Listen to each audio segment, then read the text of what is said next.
Hello there, dreamers of Hogwarts. Tonight, we journey beyond the ticking clocks of the Muggle world into a realm of magic, mystery, and memories hidden in candlelit corridors. I'll be your guide through the enchanted halls of Hogwarts, where portraits whisper secrets, staircases shift with purpose, and even silence holds a bit of spellwork. So, tuck in, dim the lights, and let the soft swish of robes and the hum of spells lull you into rest. Don't forget to like, subscribe, and explore our full Harry Potter playlist for more sleepy tales from the wizarding world. And if there's a magical moment you'd love to hear next, drop it in the comments. Now, close your eyes, breathe deep, and drift into the world of Harry Potter, where dreams swirl like smoke from a wand.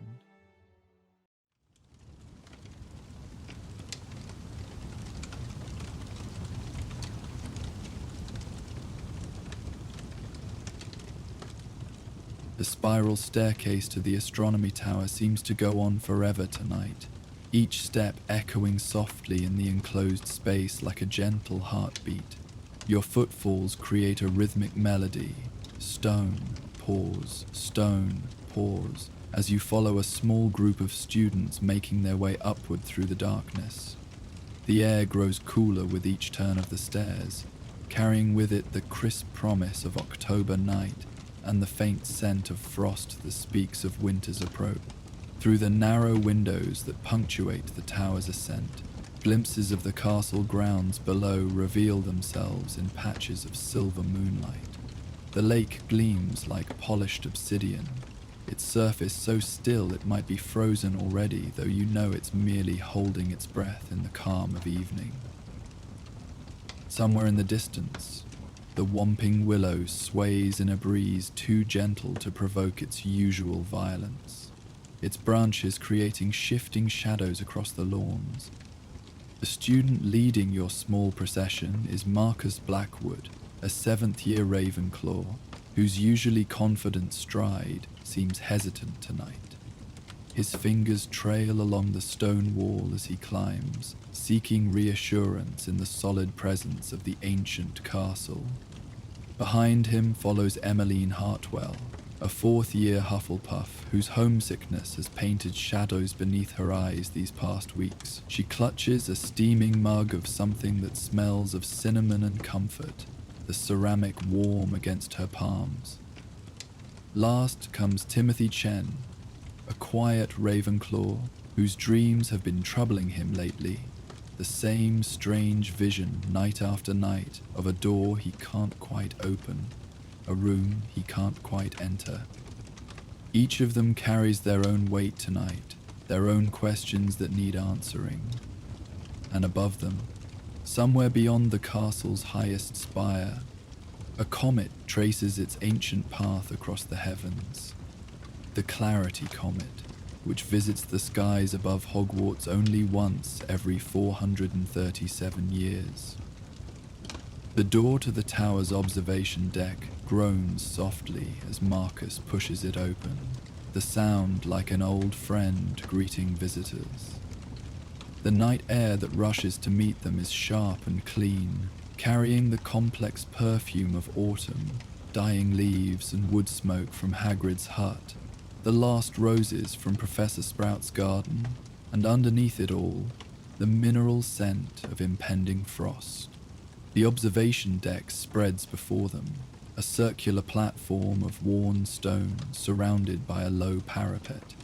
Ancient brass telescopes stand at regular intervals like patient sentinels, their surfaces gleaming dully in the moonlight.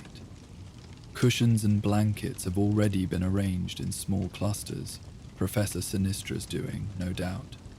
She understands that comfort and contemplation go hand in hand on nights like these. Oh, Emmeline breathed softly, her first real words since they began their climb. Her eyes are fixed on the sky above, where stars crowd together in impossible abundance, each one a pinprick of ancient light against the velvet darkness. The Milky Way arches overhead like a river of diamonds, And there, cutting across it all with slow majesty, the comet burns its silent path. It's not what any of them expected. No dramatic tale of fire. No blazing herald of doom or fortune.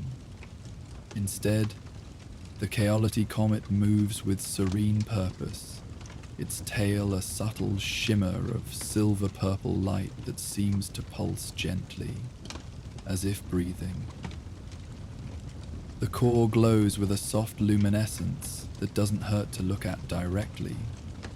In fact, it seems to invite prolonged observation, to reward patience with subtle shifts in color and intensity.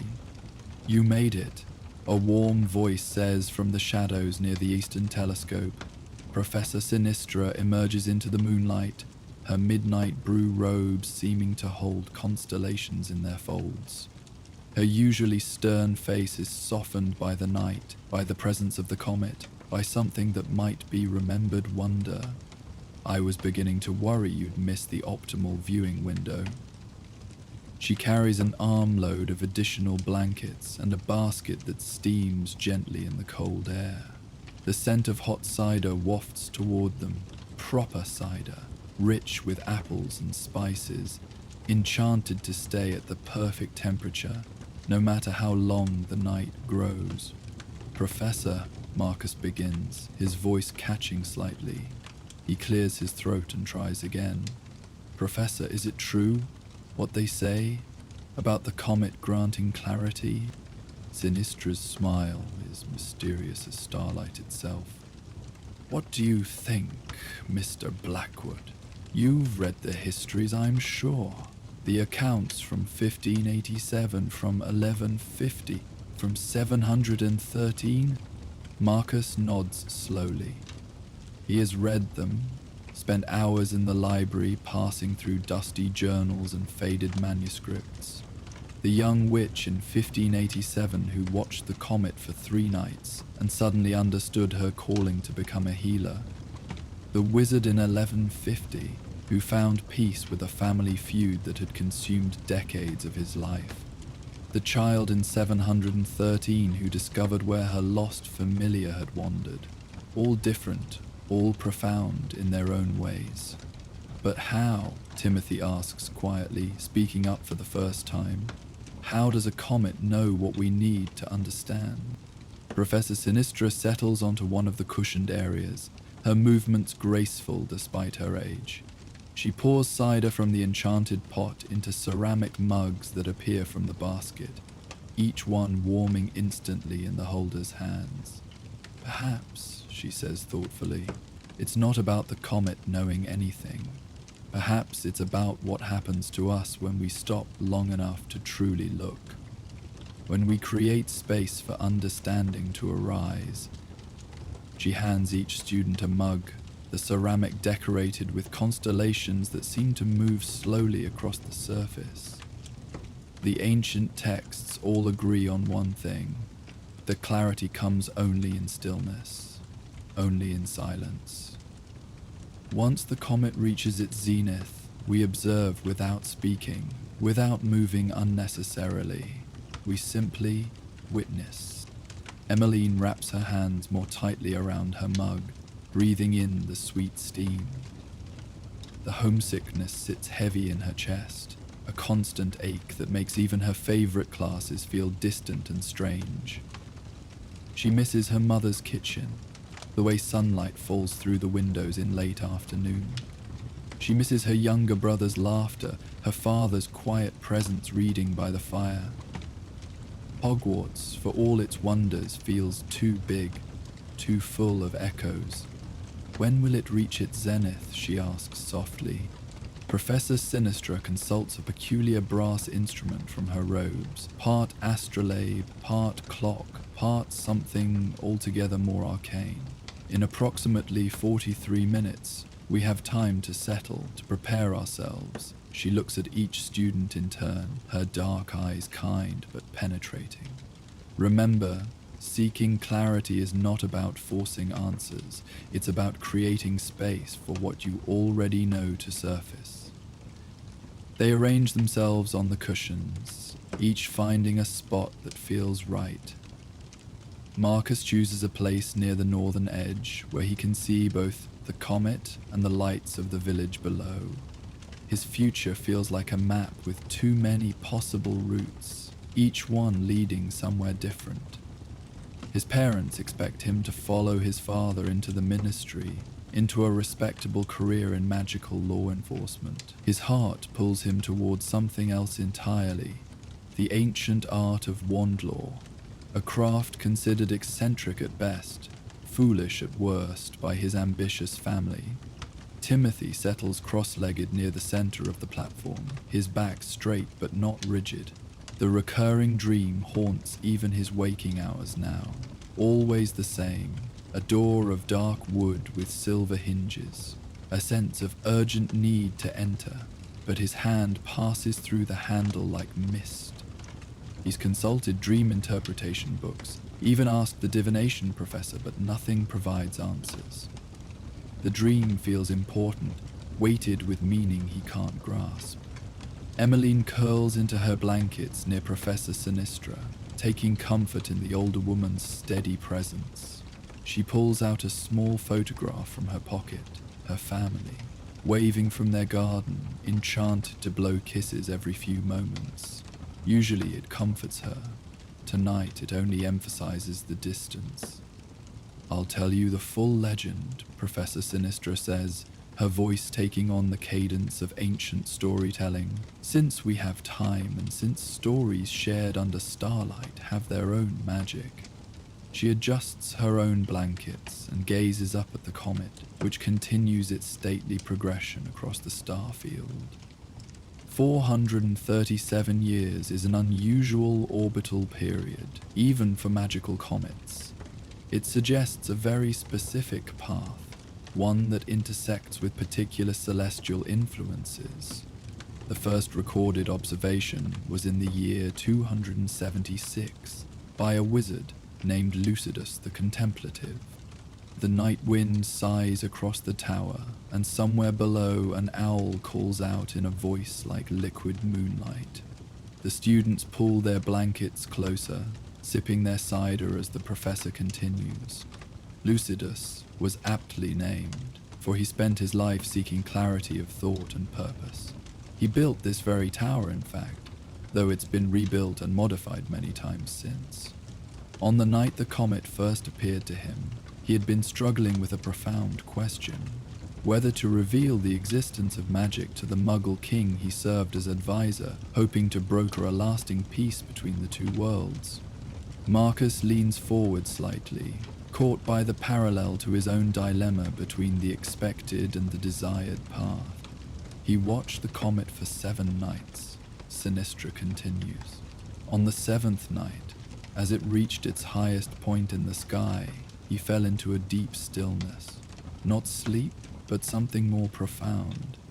And in that stillness he understood. Not what he should do, that remained his choice, but who he truly was beneath all the expectations and fears. The clarity wasn't about the decision itself, but about understanding himself well enough to make it authentically. "What did he choose?" Emmeline asked softly.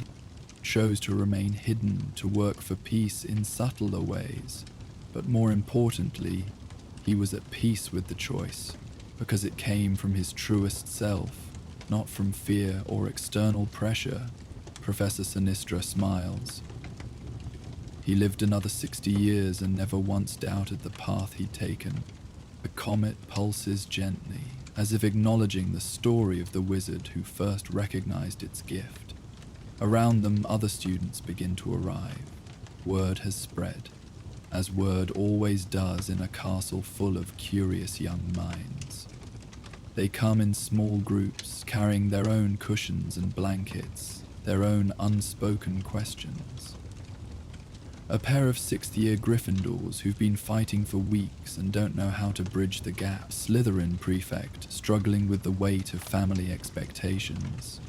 A Hufflepuff trio seeking clarity about their futures after Hogwarts. Professor Sinistra greets each arrival with quiet warmth. directing them to spaces around the platform. Soon, nearly 24 students dot the tower top like a constellation of seekers, each wrapped in wool and wonder. The night air hums with unspoken hopes, with questions that have no easy answers. 15 minutes, the professor announces softly, checking her brass instrument again. Remember, once I give the signal, we maintain complete silence until the comet passes its zenith. No movement except what's necessary for comfort. Let your thoughts settle like sediment in still water. Clarity rises when we stop stirring the depths. Marcus takes a final sip of his cider and sets the mug aside. His mind races through arguments he's had with himself 100 times. The practicality of a ministry career, stable, respectable, a clear path to success. The impracticality of wand law, only a handful of makers in all of Britain, years of apprenticeship with no guarantee of mastery. But when he thinks of wood and magic singing together under his hands, something in his chest expands like a flower opening to sunlight. Timothy adjusts his position slightly, trying to find the perfect balance of comfort and alertness. The dream door hovers at the edges of his consciousness even now. He's tried every unlocking charm he knows in the dream, tried calling out, tried waiting, nothing works. Perhaps, he thinks, he's been approaching it all wrong. Perhaps the door isn't meant to be opened at all. Perhaps it's trying to tell him something else entirely. Emmeline holds her family photograph one last time before tucking it away. The homesickness is a physical weight pressing against her ribs. She loves magic, loves learning, loves the friends she's slowly making. But it all feels overshadowed by the absence of home. She wonders if it's possible to belong in two places at once, or if choosing one means losing the other. 5 minutes, Professor Sinistra whispers. Around the platform, students shift and settle like birds coming to roost. The night seems to hold its breath. Even the ever-present Scottish wind dies to nothing, leaving only starlight and silence. The comet continues its journey, now approaching the highest point of its arc across the sky. Its tail spreads behind it, like a veil of light, gossamer thin, but shot through with subtle colors, blue bleeding into silver, silver warming to the faintest gold.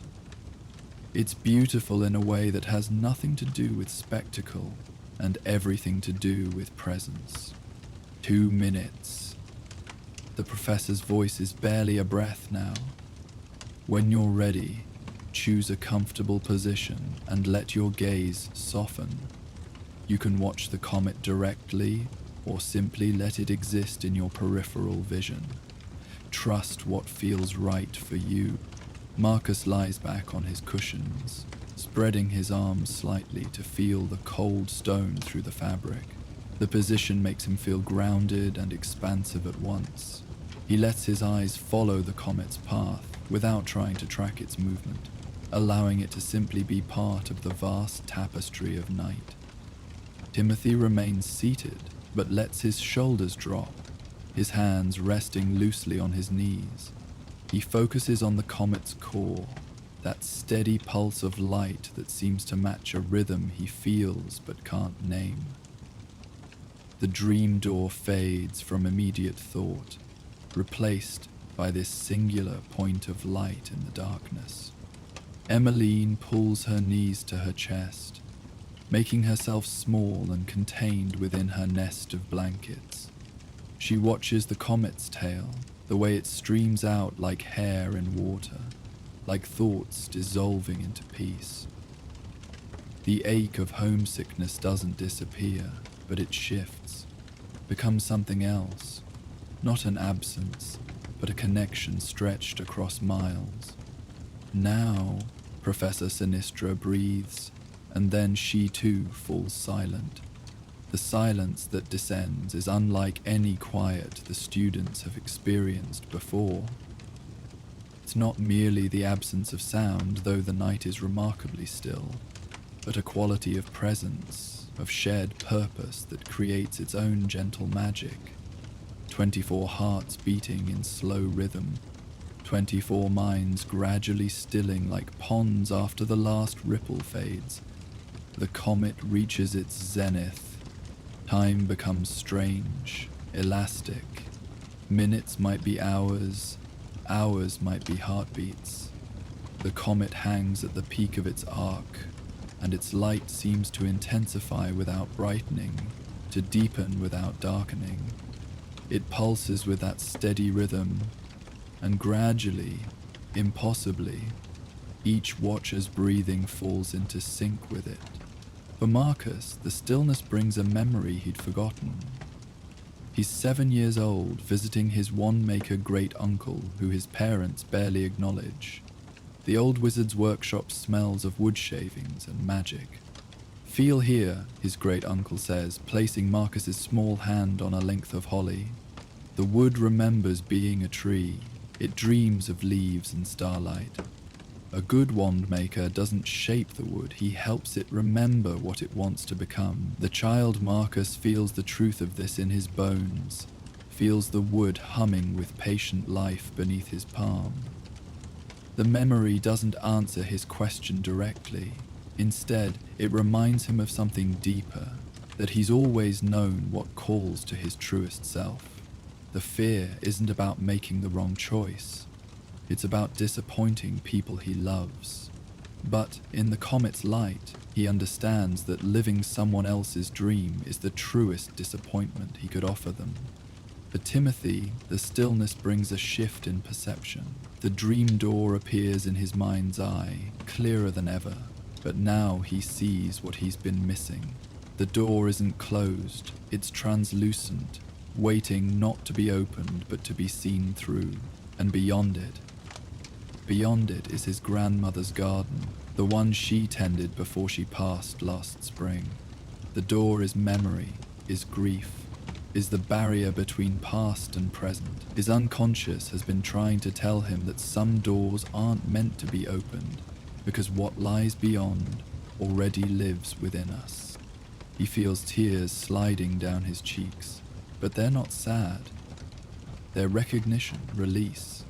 The clarity of understanding that his grandmother's love didn't end with her death. It transformed, became part of him, accessible not through dreams of impossible doors, but through tending his own small garden of memories and carrying forward what she taught him. For Emmeline, the stillness brings not a memory, but a realization that arrives like dawn, gentle, gradual, then all at once. Home isn't a place. It never was. Home is the feeling of being known, of mattering, of having space to be yourself. And that can be created anywhere, with patience and courage and the willingness to let others in.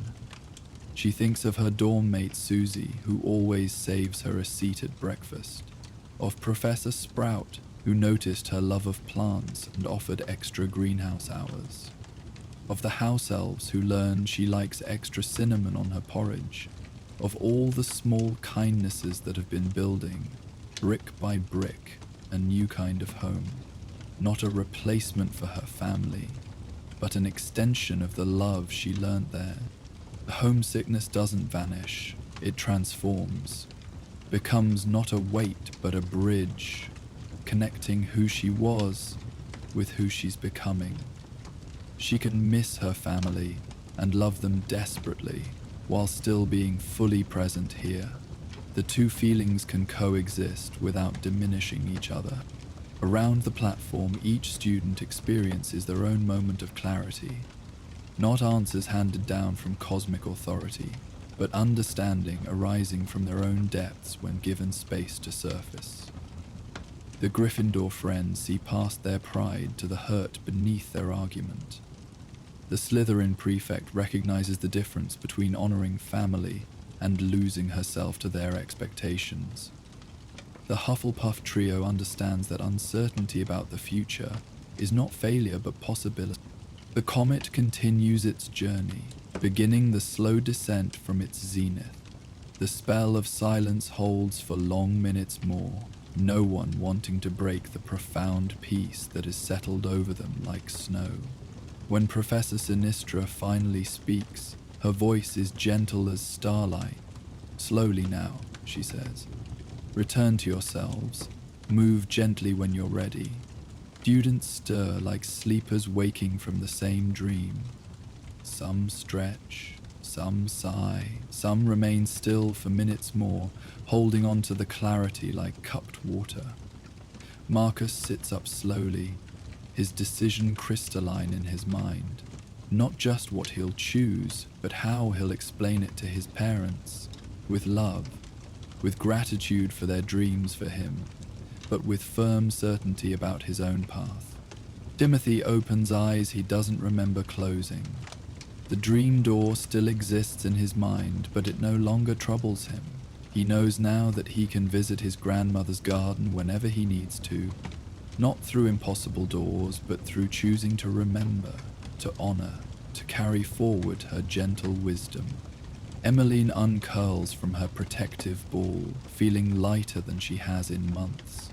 She looks around at her fellow students, really looks, seeing not strangers in a strange place, but potential friends, future memories, the beginning of a second home that doesn't diminish the first. "How do you all feel?" Professor Sinistra asks, her voice warm with understanding. "Clear," Marcus says simply, and several others nod in agreement. "Like I've been trying to read through fogged glass and someone just wiped it clean," another student offers. "Peaceful," Emmeline adds. "Still sad about some things, but peacefully sad, if that makes sense." Professor Sinistra smiles. "It makes perfect sense. Clarity doesn't mean all difficult feelings disappear. It means we understand them better, can hold them without being held by them." The comet continues its path across the sky, lower now but still magnificent. Students begin to talk quietly among themselves, sharing what feels comfortable to share, holding private what needs to remain personal. The cider pot refills itself, and Professor Sinistra produces a tin of biscuits that taste of cinnamon and comfort. "Will we remember this?" Timothy asks. "The clarity, I mean, or will it fade?" Then the professor says, "Depends entirely on you." The comet offers a moment of profound stillness, a chance to see clearly, but clarity, like any gift, must be tended. You must choose to remember, to act on what you've understood, to create more moments of stillness in your daily life. She gestures to the comet, now setting toward the western horizon. It won't return for another 437 years. But what it's shown you tonight, that's yours to keep, if you choose to keep it. As the night deepens and students begin to make their way back to their dormitories, each carries something indefinable but real. Not magic in the way they usually think of it. No spells or charms or transformations. Instead, the simple magic of understanding themselves a little better, of finding peace with questions that have no easy answers. Marcus pauses at the tower door, looking back one last time at the comet. Tomorrow he'll write to his parents, then to his great-uncle. The path ahead won't be easy, but it will be his. Timothy descends the stairs with light steps, already planning to visit the greenhouse tomorrow to plant something in honor of his grandmother. The dreams may continue, but now he understands their language. Emmeline walks between two new friends she's made tonight, students who also struggled with homesickness and found their own forms of clarity. They make plans for hot chocolate in the kitchen tomorrow, for study groups that might become something more. The Clarity Comet continues its ancient journey, carrying its gift to other lands, other seekers. But here at Hogwarts, its work is done for another 4 centuries. It has reminded 24 young witches and wizards that sometimes the answers we seek aren't hidden in the stars, but in ourselves, waiting for a moment of perfect stillness to rise to the surface. As the last student leaves the astronomy tower, Professor Sinistra remains alone on the platform. She watches the comet until it disappears below the horizon, then whispers a quiet thank you to the night. She remembers her own moment of clarity decades ago under the same comet's light, when she chose teaching over a prestigious research position. Every student who finds their way, she thinks, validates that long-ago choice. The tower door closes softly, and the night returns to its usual symphony of owl calls and wind songs. But something has shifted in the castle, subtle as comet light.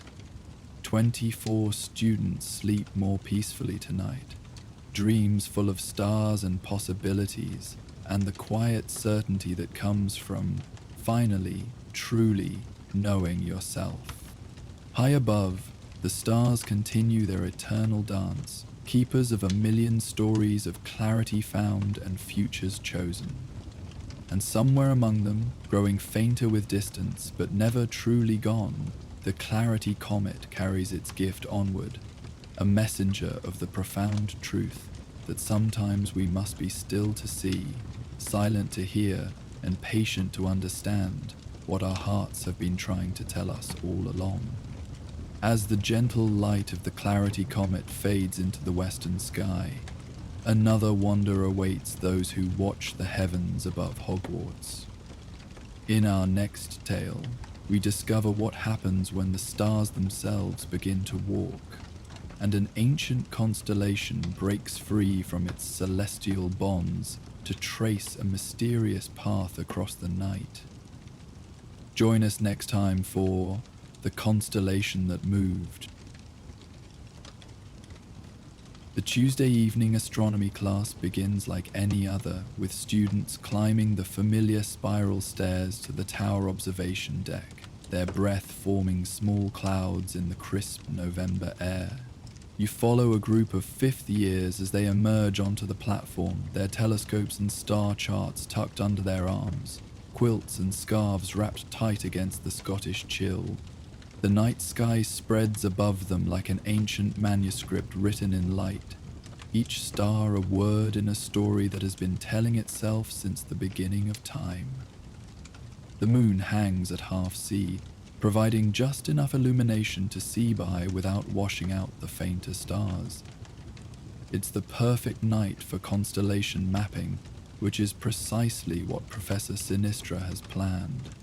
Among the students settling onto their cushions is Hermione Granger, her precisely organized astronomy kit already spread before her, charts dated and labeled, quill enchanted to take notes even in the dark, her personal telescope, a birthday gift from her parents, polished to perfection.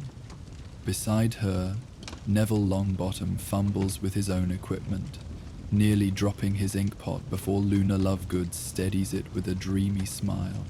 "Careful, Neville," Luna says in her distant, melodic voice.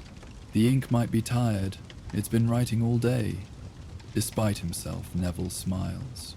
After 5 years, he's learned that Luna's odd observations often carry their own kind of truth. He settles his materials more carefully, pulling out the star chart they're meant to complete tonight, a detailed mapping of the winter constellations that wheel overhead.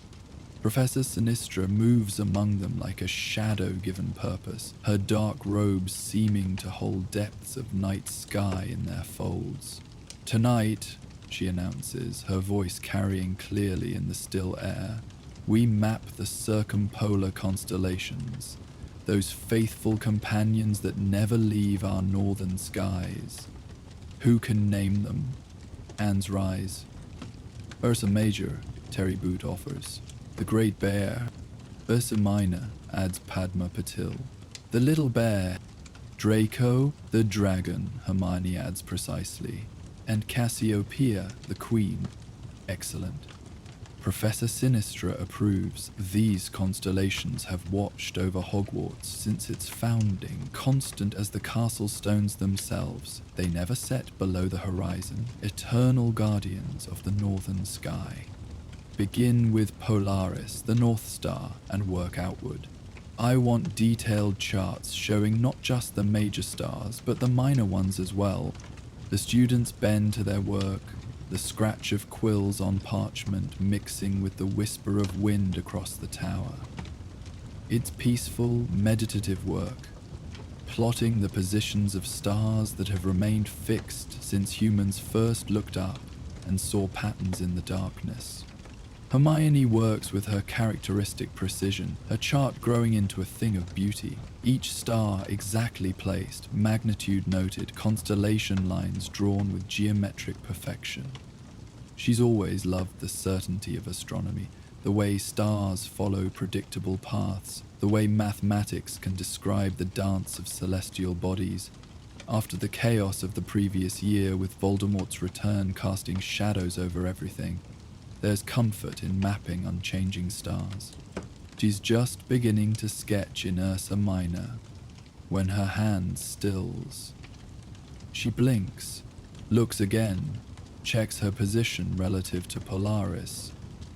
"That's not right," she murmurs, so quietly only Neville hears her. "What's not right?" he asks, leaning over slightly. Hermione doesn't answer immediately. Instead, she raises her telescope, making minute adjustments to the focus.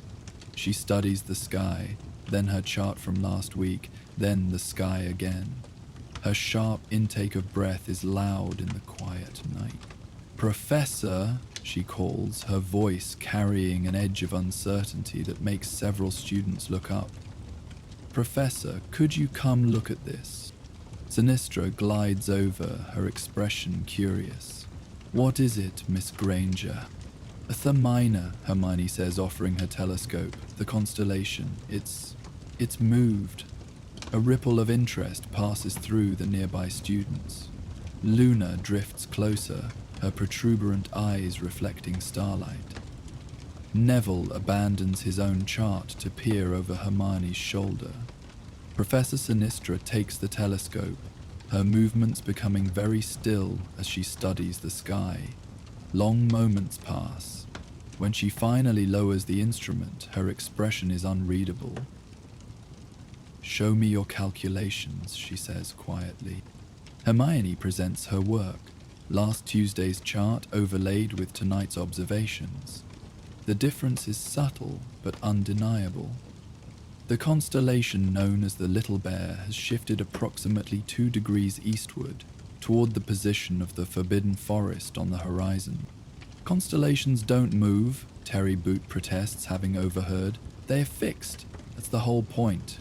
"The stars themselves move, of course," Hermione corrects automatically. "Proper motion and parallax cause minute changes over centuries. But this," she gestures at her charts, "this is impossible. 2 degrees in a week?" Professor Sinistra summons the other students to gather round. "Miss Granger has made a remarkable observation," she announces. "I want each of you to verify it independently. Map Ursa Minor's current position and compare it to your charts from last week." What follows is a flurry of focused activity. Telescopes swing toward the Little Bear, quills scratch calculations, students mutter measurements to themselves. One by one, the confirmations come in.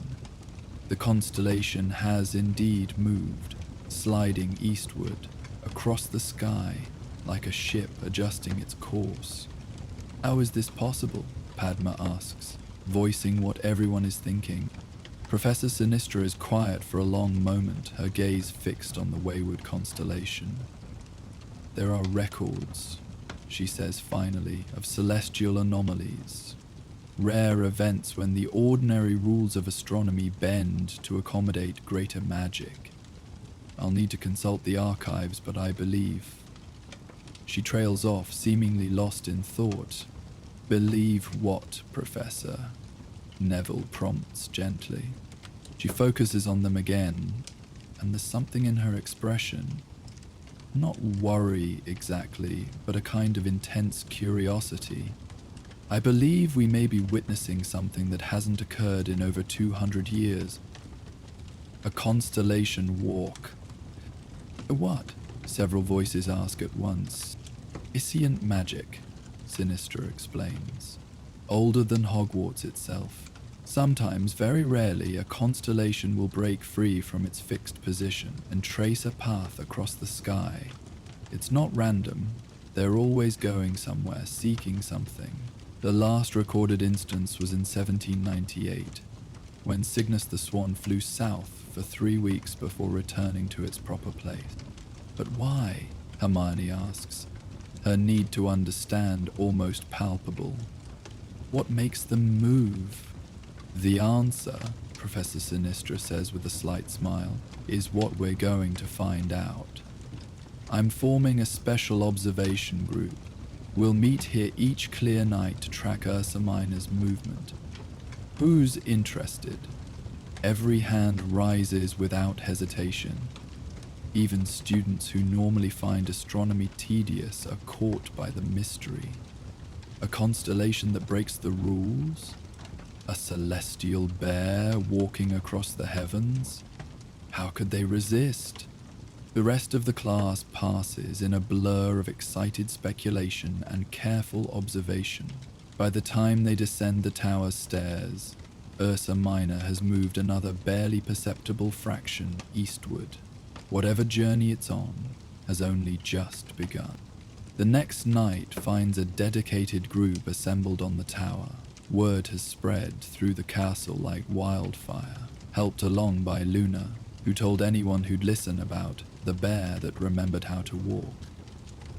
The observation group has grown from the original astronomy class to include curious students from every house and year. Hermione arrives early, having spent the day in the library researching constellation walks. She's found frustratingly little, a few mentions in ancient texts, descriptions that border on myth rather than scientific observation.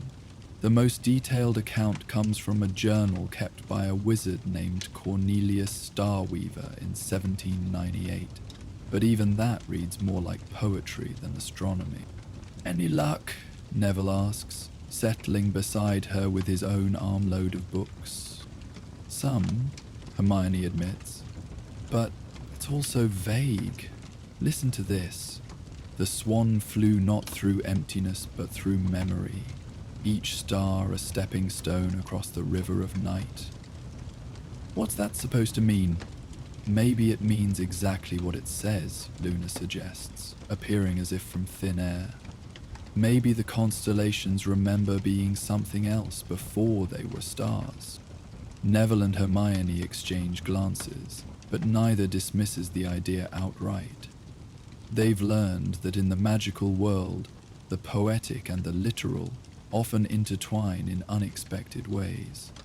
Professor Sinistra arrives with an unusual companion, a ghost neither of them recognizes. He's tall and thin, with a pointed beard and robes that seem to shimmer with their own faint starlight. His expression carries the distant, dreamy quality of someone who spent more time looking up than around. Students, Professor Sinistra announces as the group assembles, I'd like you to meet Cornelius Starweaver, former astronomy professor and the last person to witness a constellation walk at Hogwarts. A murmur of excitement ripples through the gathered students. The ghost inclines his head graciously, his translucent form flickering slightly in the moonlight. It was Cygnus, he says without preamble, his voice carrying the hollow echo common to ghosts but touched with unmistakable wonder. Summer of 1798. I was young then, well, alive then, barely older than you lot. The swan began its journey on a night much like this, clear and still, as if the sky itself was holding its breath. He drifts to the edge of the tower, gazing up at the stars with an expression of longing. For 23 nights I watched it fly south, star by star, until it reached the constellation of Aquarius. There it stayed for 3 nights, and on the 3rd night, he pauses, lost in memory. What happened? Several students ask eagerly. Cornelius turns back to them, and his ghostly features carry a smile of remembered joy. Magic happened. Pure, ancient magic. The kind that reminds us why we look up at the stars in the first place. But that's a story for when your bear completes its journey. For now, we watch, we map, we wonder. Hermione has her telescope trained on Ursa Minor before the ghost finishes speaking. Through the lens, the constellation seems almost alive, its 7 main stars pulsing with subtle rhythm. It has moved another degree since last night, still heading steadily eastward. "I've brought something that might help," Cornelius says, producing somehow, despite being incorporeal, a ghostly telescope unlike any the students have seen. It's made of what looks like crystallized moonlight, with lenses that shift and flow like liquid. A memory scope. It shows not just what is, but what was. "May I?" He offers it to Hermione, who takes it with careful reverence. The moment she looks through it, she gasps. "I can see... oh my. I can see where it was last night, and the night before, like silver shadows trailing behind the current stars." The memory scope is passed from student to student, each exclaiming over the view.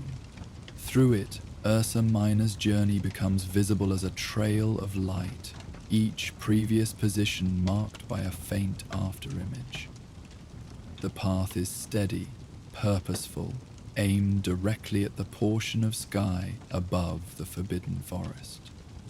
But there's nothing there, Terry Boot observes, checking his regular telescope. Just empty sky where it's heading. Empty to our eyes, perhaps, Cornelius says mysteriously. But the stars see differently than we do. They settle into the night's observation, spreading blankets and cushions across the tower platform. Someone has brought a magical kettle that heats itself, and soon the air fills with the scent of hot chocolate. The November cold seems less bitter when shared with others equally entranced by the mystery above. As the hours pass, they take turns with the memory scope, regular telescopes and enchanted charts that update themselves as the constellation moves. Hermione fills pages with calculations, trying to predict Ursa Minor's exact path. Luna sketches what she sees, her drawings somehow capturing movement in stillness. Neville carefully records everyone's observations, his normally shaky handwriting growing steady with purpose. "Tell us more about your swan," Luna requests during a break for chocolate refills. "What was the magic you saw?" Cornelius settles onto a spectral cushion, his form brightening with the joy of sharing his story. "Cygnus was seeking its reflection," he begins. "You see, before it was a constellation, it was a swan beloved by a powerful witch. When the swan died, she set it among the stars so she could always see it. But swans need water, need to see themselves reflected to remember what they are." He gestures toward the southern sky. Aquarius, the water bearer, provided that reflection. When Cygnus arrived and saw itself in those celestial waters, it remembered its earthly form. For one night, we saw not just stars, but the ghost of a swan, wings spread wide, more beautiful than any earthly bird. And then, Neville prompts, enchanted by the tale. "Then it flew home," Cornelius says simply. back to its place in the sky, but changed. Still stars, but stars that remember being a swan. Even now, if you look carefully on very clear nights, you can sometimes see it rustle its wings. The students absorb this in thoughtful silence. If Cygnus sought its reflection, what might Ursa Major be seeking? What memory or magic draws it inexorably toward the forest? The pattern continues for the next week. Each night, the dedicated watchers gather to track the constellation's progress. They bring better equipment, more detailed charts, endless theories. The memory scope reveals the path, growing stronger, more defined, as if the repeated journey is wearing a groove in the sky itself. On the 8th night, they're joined by unexpected company, Firenze, the centaur who teaches divination. He stands apart from the group, his equine body still as marble, his human torso tilted back to study the heavens. The stars are restless, he says without greeting. Mars grows bright, but it is not war that stirs the heavens. It is remembrance. Remembrance of what? Hermione asks boldly. Firenze's gaze doesn't leave the sky. The stars were not always stars, young one. They were placed there by magic, by sacrifice, by love and loss and transformation. Ursa Major bears the memory of what it was before. The forest calls to it because the forest remembers too. You speak in riddles, Terry complains, frustration evident. I speak in truths too large for simple words, Firenze corrects gently. Watch the bear's path. When it reaches its destination, you will understand. The forest holds many secrets, and some of them are written in starlight. With that cryptic pronouncement, he canters away, leaving the students to puzzle over his words. 3 more nights pass. Ursa Major continues its steady progress, now more than halfway to its mysterious destination.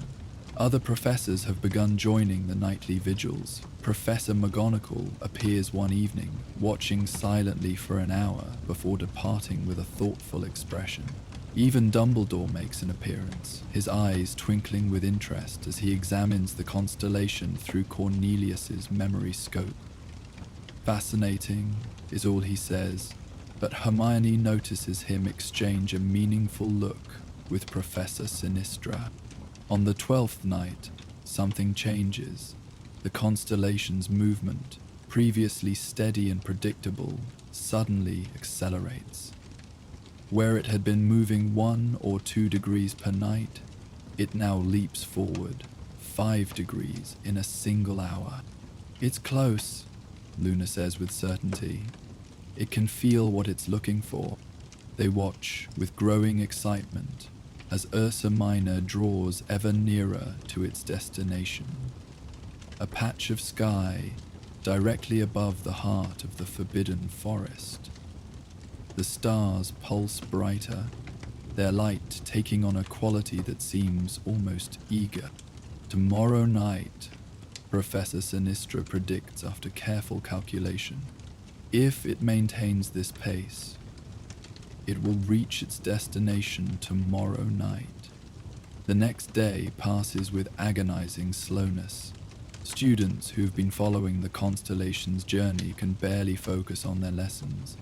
Hermione finds herself sketching star charts in the margins of her potions notes. Neville nearly adds too much wormwood to his cauldron, saved only by Luna's dreamy intervention. Choking down Luna's intense, glittering eyes, the nature of her cauldron dimly revealed. As darkness falls, what seems like half the school climbs to the astronomy tower. Professor Sinistra has given up trying to limit numbers. This is a once-in-a-lifetime event, and she recognizes the educational value of witnessed wonder. The night is perfect, clear, still, with that crystalline quality that makes stars seem close enough to touch. Ursa Minor blazes in the sky, only degrees away from its destination. The memory scope, passed from hand to hand, shows the trail of its journey like a silver road across the heavens. There, Cornelius points as the constellation makes its final approach. Do you see? The exact center of its path. There's something there. Hermione trains her telescope on the indicated spot. At first, she sees nothing but empty sky. Then, as Ursa Minor draws closer, she notices something odd. The darkness there isn't quite empty. It has a different quality, deeper somehow, as if it holds space for something invisible. A dark star, Professor Sinistra breathes. Of course. A star that gives no light, visible only by what approaches it. As if her words are a key, the darkness suddenly blazes to life. Where emptiness had been, a new star appears. No, not new. Ancient. A star that had been sleeping, waiting, holding itself dark until the right moment. Ursa Minor's 7 stars seem to sing as they reach this awakened light. The constellation begins to pulse, its familiar bare shape wavering, shifting, becoming something more than mere points of light. Look, Luna whispers. It's remembering. And indeed, it is. The stars of Ursa Minor flow and merge, taking on dimension, depth. For a moment, just a moment, they see not a constellation but the ghostly form of an actual bear, massive and translucent, made of starlight and memory. The bear turns its great head toward the awakened star, and in that celestial light, another form takes shape. A figure made of the same starlight, human in form but touched with the wild magic of the forest. They reach for each other, bear and figure, across the vast distances of sky. A child and their guardian, Cornelius says softly, tears of starlight on his ghostly cheeks. Oh, I remember this story now. A tale older than Hogwarts, older than Wizarding Britain itself. Hermione can barely breathe as she watches the 2 forms of light embrace. Around them, other students stand in awed silence, witnessing magic that predates wands and spells and structured enchantment. Long ago, Cornelius continues, his voice taking on the cadence of ancient storytelling, a child of the forest wandered too far from home. Winter came, sudden and fierce, and the child would have perished but for a great bear who found them, who shared warmth and protection through the long, cold month. The figures above seem to act out the story, the bear curling around the smaller form, sharing stellar warmth across the cosmos. When spring came and the child was reunited with their people, they wept to leave their protector. The bond between them had grown so strong that separation was agony. So the forest itself, which loves all its children, offered a solution. In the sky, both figures begin to rise, growing brighter, more diffuse. They would become stars, eternal guardians of the forest and all who dwelt within.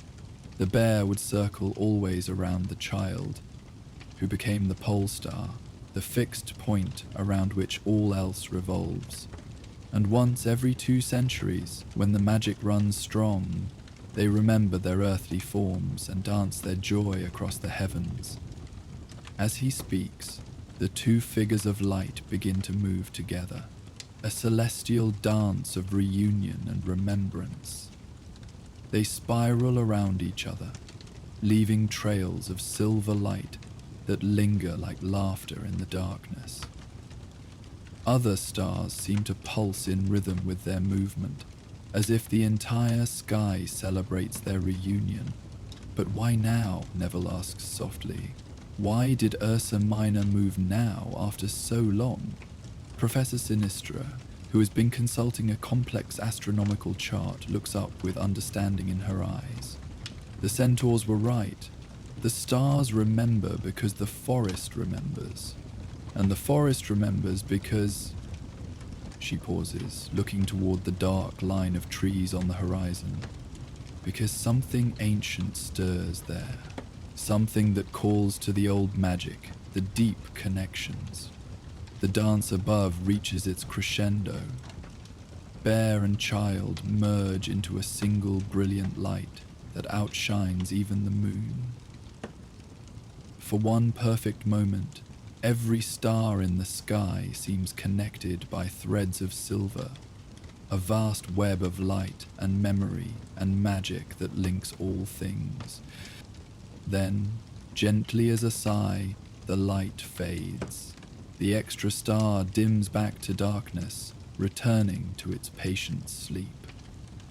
Ursa Minor's stars drift back to their familiar positions, but they seem different now. Warmer somehow, touched with the gold of remembered joy. But the constellation doesn't return to its original position.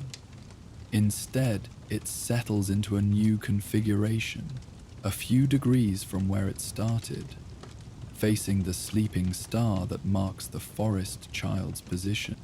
It's standing guard, Hermione realizes.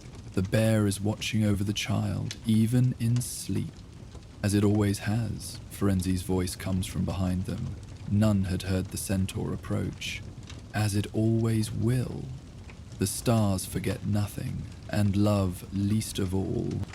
They stand in silence for long minutes, absorbing what they've witnessed.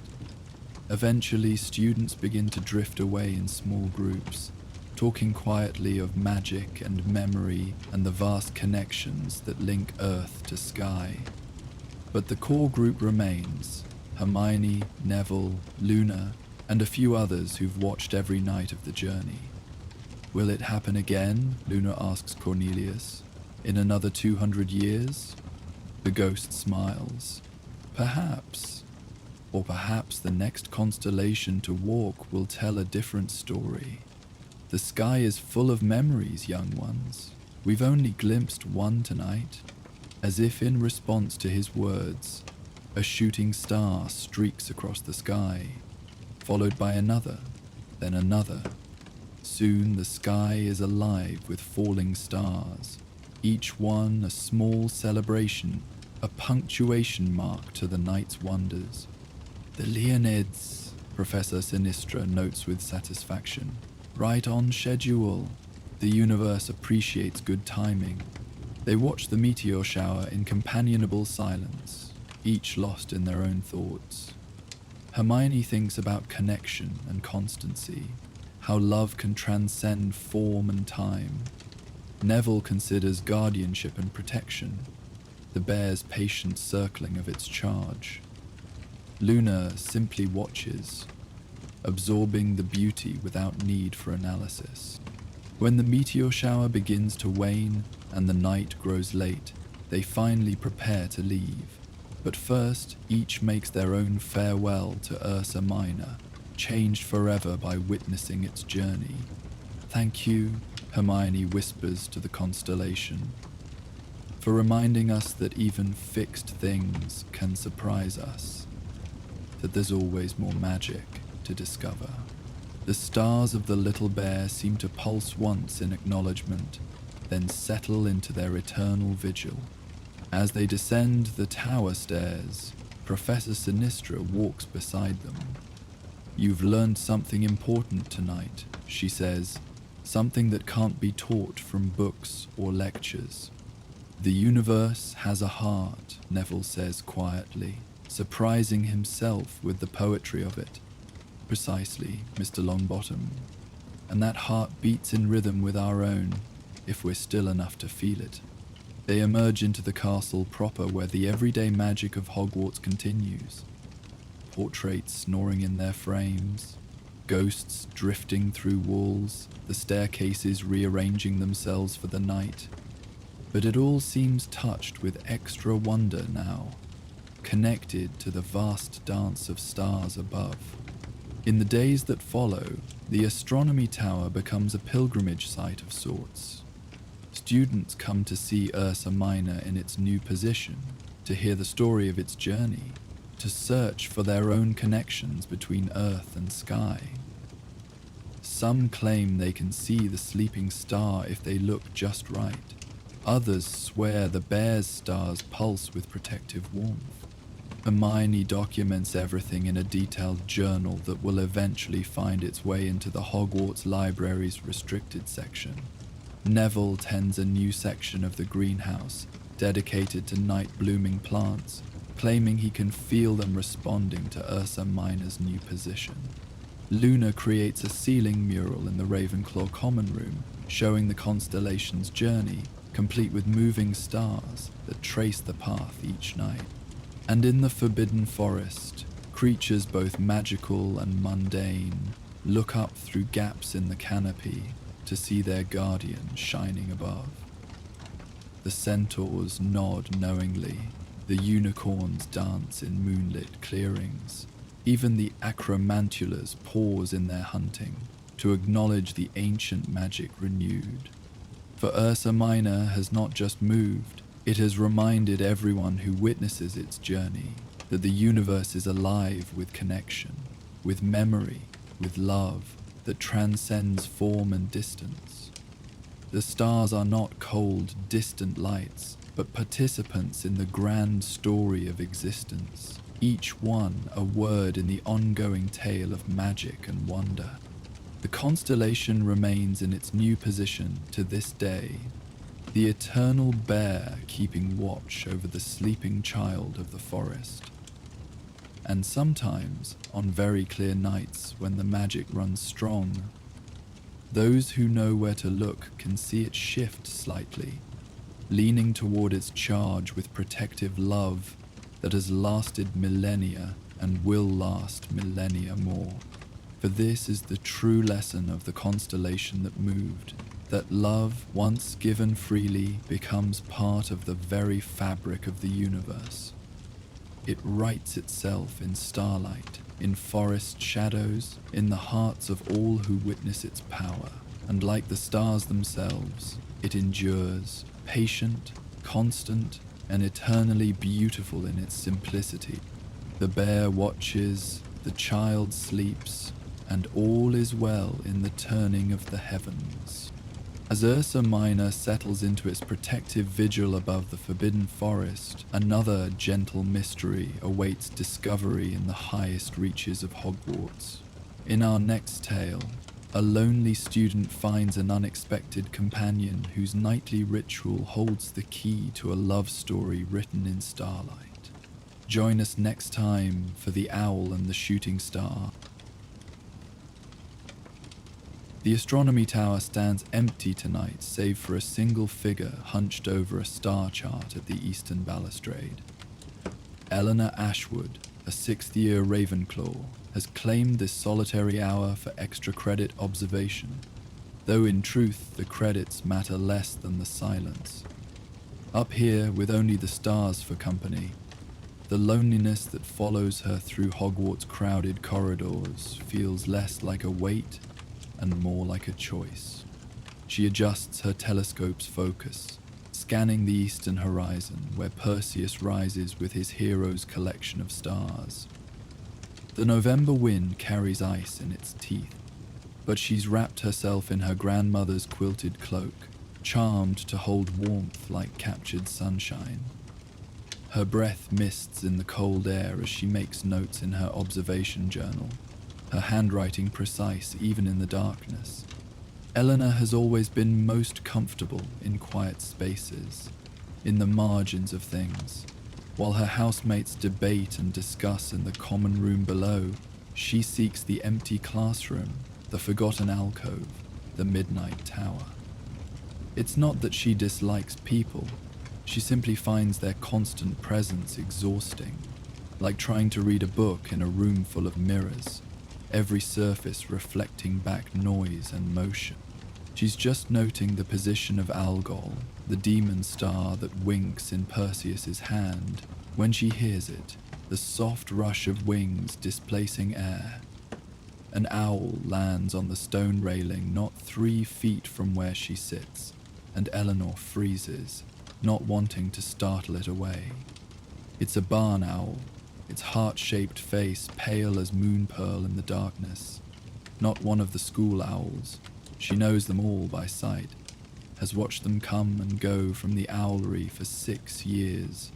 This one is older, its feathers touched with silver at the edges, its dark eyes holding depths that speak of years beyond counting.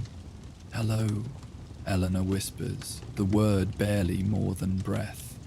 The owl turns its head in that uncanny way they have, nearly all the way around, and regards her with what seems like consideration. Then, dismissing her as harmless, it settles more comfortably on the stone and fixes its gaze on the eastern sky. Eleanor follows its line of sight, curious what could hold a hunting bird's attention when it should be seeking mice in the meadows below. The sky there is unremarkable, a scattering of familiar stars, nothing special. She returns to her observations, but finds herself glancing at the owl every few moments. It hasn't moved, hasn't even ruffled its feathers. It simply watches, patient as stone. At 10:47 precisely, she understands why. A shooting star appears exactly where the owl is looking, scribing a bright line across the darkness. It's not particularly spectacular. Eleanor has seen dozens of meteors during her night observations, but the owl's reaction transforms it into something more. The bird's entire body seems to lean forward, its eyes tracking the star's path with an intensity that makes Eleanor's heart constrict with sudden, inexplicable sadness. The meteor fades, and the owl relaxes incrementally, but it doesn't leave. It remains on its perch, gaze fixed on that same patch of sky, as if waiting for something more. Eleanor checks her watch, makes a note in her journal. 10:47 p.m. Magnitude, approx. 2, direction E to SE. Barn owl present, showed unusual interest. She should return to her assigned observation. She has 3 more constellations to map before the moon rises and washes out the fainter stars. But something about the owl's vigil holds her. She finds herself watching it watch the sky, wondering what drives a creature of earth and air to seek something among the stars. At 11:15, she reluctantly packs her things. The owl doesn't acknowledge her departure, though she whispers a soft "good night" as she passes. All the way down the spiral stairs, she carries the image of it, silver-touched feathers and patient eyes, waiting for a star that has already fallen. The next night, Eleanor tells herself she's returning for the excellent viewing conditions. The sky is clear, the moon new, perfect for observing the Andromeda galaxy. The fact that she arrives at 10:30, well before the galaxy reaches optimal position, is purely coincidental. The owl is already there. It perches in exactly the same spot, the same patient stillness in its bearing. Eleanor sets up her equipment quietly, sneaking glances at her unexpected companion. In better light, she's brought a red-filtered lantern tonight. She can see more details. There's a band on the owl's leg, silver and so thin she almost missed it. The metal is worn smooth with age, any markings long since rubbed away. She works in companionable silence, the owl seemingly unbothered by her presence. At 10:45, she finds herself setting down her quill, watching not the sky, but the bird beside her. The tension in its body is subtle but unmistakable, the way a musician holds their breath before the first note. 10:47 arrives with mechanical precision, and with it, the shooting star.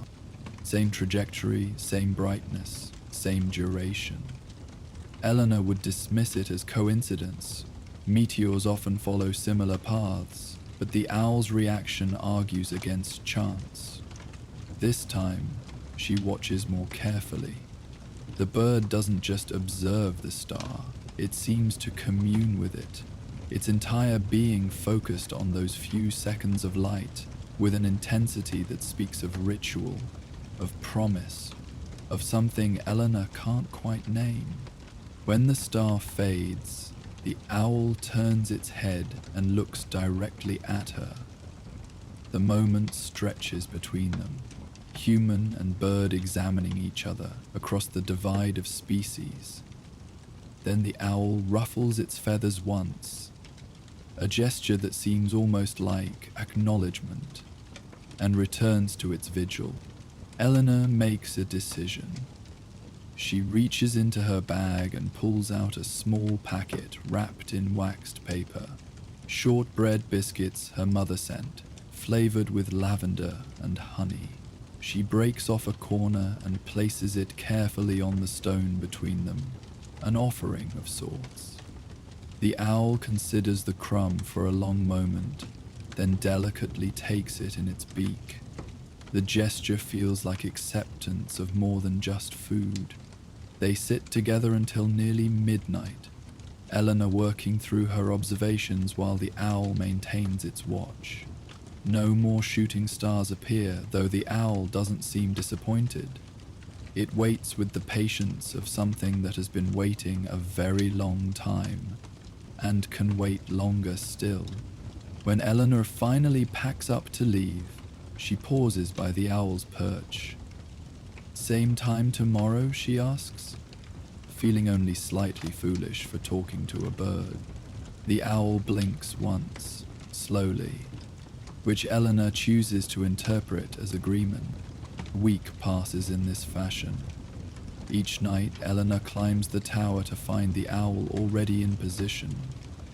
She's taken to arriving earlier, spending a few minutes simply sitting with the bird before the 1047 star appears. She talks sometimes, quietly, sharing the small observations that she never voices to human company. How the lake looks different under starlight than sunlight. How certain spells leave traces in the air, visible only in darkness. How she sometimes feels more real in silence than in conversation. The owl listens with every appearance of attention, occasionally making soft chirring sounds that seem encouraging. Eleanor has started thinking of it as her owl, though she knows the possessive is presumptuous. Wild things belong to no one but themselves. She's also begun researching, haunting the library's sections on magical creatures and astronomical phenomena. She finds references to post owls that could navigate by stars, to prophetic birds that announce celestial events, but nothing quite matches her owl's specific behavior. The mystery deepens when she discovers that the 1047 star appears to be the same meteor each night, an impossibility according to everything she knows about astronomy. Unless, she murmurs to herself in the library's dusty quiet, it's not really a meteor at all. Oh, the thought sends her to different sections entirely. Books on transformation, magic, on love spells gone awry, on the intersection between the celestial and the personal. She reads until her eyes burn and her head spins with possibilities, but no clear answer emerges. It's nearly Headless Nick who provides the next clue, though he doesn't mean to. Eleanor is climbing the tower stairs on a particularly cold Tuesday, when the ghost drifts through the wall beside her, making her stumble and nearly drop her telescope case. "Oh, terribly sorry," Nick says, adjusting his ruff in embarrassment. "Didn't see you there. Off to the tower again? You've been quite devoted to your observations lately." "Yes, sir," Eleanor replies, catching her breath. "The viewing has been excellent. Ah yes, clear skies for the faithful watchers." Nick's expression grows distant, nostalgic. "Reminds me of Lady Astra. She used to climb these very stairs every night, regular as clockwork. Of course, That was back when she had legs to climb with, if you take my meaning. Eleanor's pulse quickens. Lady Astra? Oh yes, lovely woman. Well, lovely ghost now. She was the tower's night watch. 300 years ago? Perhaps more. Time does blur when you're dead. He sighs dramatically, making his head wobble precariously. Tragic story, really? Love separated by family obligations, death, the usual sort of thing. She still haunts the tower sometimes, though not as often as she used to. And she watched the stars? Eleanor prompts, trying to keep her voice casual. Watched for one particular star, if the stories are true. Her beloved, transformed somehow. Magic was wilder in those days, less regulated. People did desperate things for love. Nick shakes his translucent head. But listen to me, gossiping about my fellow spirits. Off you go, don't let me keep you from your studies.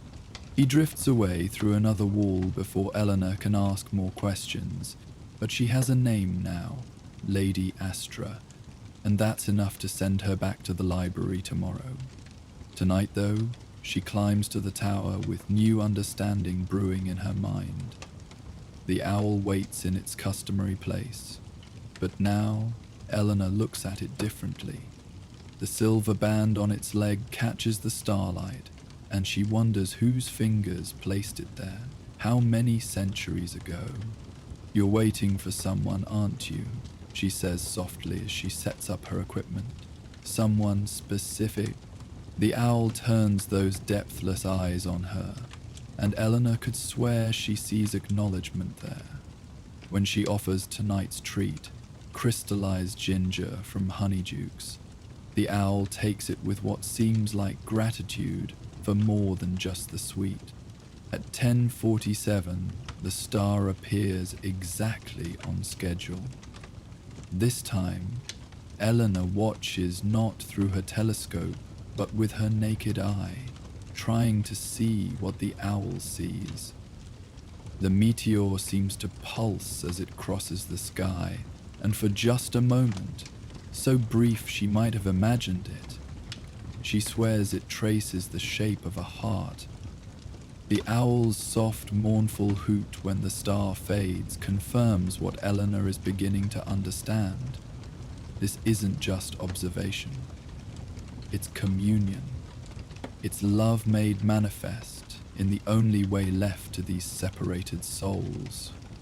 The next day, Eleanor skips lunch to search the library's records for any mention of Lady Astra. She finds her, finally, in a genealogy of magical families. Astra Blackwater, 167911710. Died of grief, following the loss of her beloved, Sirius Northwind, who was cursed to take stellar form by her disapproving father. The entry is frustratingly brief, but it's enough.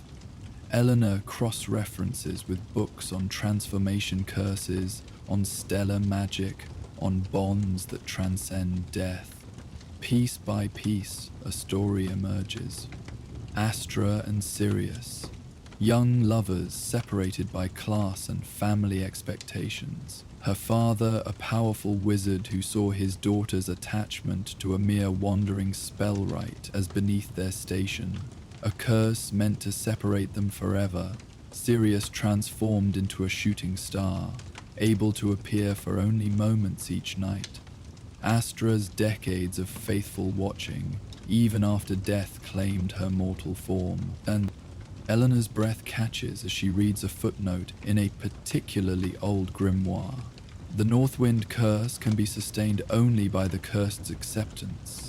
Should the stellar form refuse its passage across the heavens, the spell breaks. Yet records show the star appears nightly even now, suggesting a willing imprisonment. See also sacrifice voluntary, love transformative power. She closes the book slowly, understanding flooding through her. Sirius chooses to remain a star, chooses to cross the sky each night at 10:47 precisely, maintaining a connection with his beloved that even death couldn't sever. And Astra, through her familiar, Eleanor practically runs up the tower stairs that night, arriving breathless and earlier than usual. The owl is there, of course, but tonight, Eleanor sees her differently. Not just an owl, but a faithful guardian, a living link between two souls who refuse to let go of each other. She's brought special treats tonight, not just biscuits, but small pieces of fresh rabbit from the kitchens, the kind of meal a hunting owl would prize. She lays them out carefully on a conjured plate, a proper offering for centuries of devotion. The owl examines the feast with what might be surprise, then looks at Eleanor with those ancient eyes. "I know," Eleanor says simply, "or I think I do." "You're her familiar, aren't you, Lady Astra's? You've been watching for her all these years." The owl holds her gaze for a long moment, then deliberately takes one piece of rabbit. The gesture feels like confirmation, like trust. They wait together for 10:47, but tonight Eleanor pays attention to more than just the star. She watches the air around them, the subtle currents of magic that flow through a place where so much longing has been focused for so long. And there, just as the star appears, she sees her. Lady Astra materializes like morning mist given form, translucent and silvery in the starlight. She's young, was young, with long hair that flows as if she stands underwater, and eyes that hold centuries of patient sorrow. She doesn't seem to notice Eleanor at all. Her entire being is focused on the star crossing above them. The owl spreads its wings, not to fly, but in greeting, in recognition. Lady Astra's ghostly hand reaches out, passing through the owl's feathers in a gesture that would be a caress if she had substance. The bird closes its eyes, leaning into the phantom touch. "My faithful one," Lady Astra whispers, her voice like wind through empty towers, still watching with me, still waiting. The star, Sirius, burns brighter as it passes overhead, and Eleanor could swear she hears something in the night air. Not quite a voice, but a resonance, a vibration that might form words if she knew how to listen properly. Lady Astra tips her head back, drinking in the sight, and for those few seconds she looks not like a ghost, but like a young woman in love, separated from her beloved but never truly apart. When the star fades, so does Lady Astra, dispersing like smoke, but the air where she stood remains warmer, charged with the echo of her presence. The owl settles back into stillness, but its posture seems less lonely now, as if the brief reunion has renewed its strength for another night's watching. Eleanor sits in silence for a long while, processing what she's witnessed. She thinks about love and loyalty, about the choices we make and the prices we pay for connection, about an owl that has lived far beyond any natural lifespan, sustained by duty and devotion, about a man who chose to become a star rather than live without his love, and a woman whose own love transcended death itself. "I want to help," she says finally, not sure if she's addressing the owl or the lingering essence of Lady Astra or the night itself. There must be something, some way to break the curse, or at least to ease it. The owl turns to look at her, and in its eyes, Eleanor sees not hope that died long ago, but a kind of patient acceptance. This is their eternity. The brief moments of connection, the faithful watching, the love that endures despite every obstacle. But Eleanor is a Ravenclaw, and Ravenclaws don't accept impossible as an answer. She spends the next weeks in fevered research, barely attending to her regular classes. She reads about curse breaking, about stellar magic, about the bonds between familiars and their witches. She consults with Professor Flitwick about the theoretical limits of transformation spells. She even, in a moment of desperate inspiration, writes to the Department of Mysteries, though their response is predictably unhelpful. Through it all, she maintains her nightly visits to the tower. The owl seems to appreciate the company, and Eleanor finds their shared vigil comforting in its rhythm. She's started bringing her homework, spreading it out on the stones while the owl watches. Sometimes she reads aloud, passages from her research, but also poetry, stories, anything that might ease the weight of centuries. Other students occasionally join them, drawn by rumors of the mysterious owl and its nightly ritual. But they rarely stay long. There's something too raw, too private about the bird's patient waiting. Most find excuses to leave before 10:47, uncomfortable with grief so pure and enduring. But Eleanor stays. Night after night she bears witness to love that refuses to yield to time or death or transformation. She sees Lady Astra appear more often now, as if her presence has somehow strengthened the ghost's ability to manifest. Sometimes they sit together, living girl and dead woman and ancient owl, united in their watching. It's on the winter solstice, the longest night of the year, that Eleanor finally finds what she's been looking for.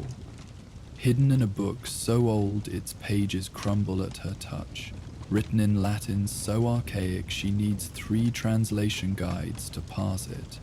A single paragraph about stellar curses and their undoing.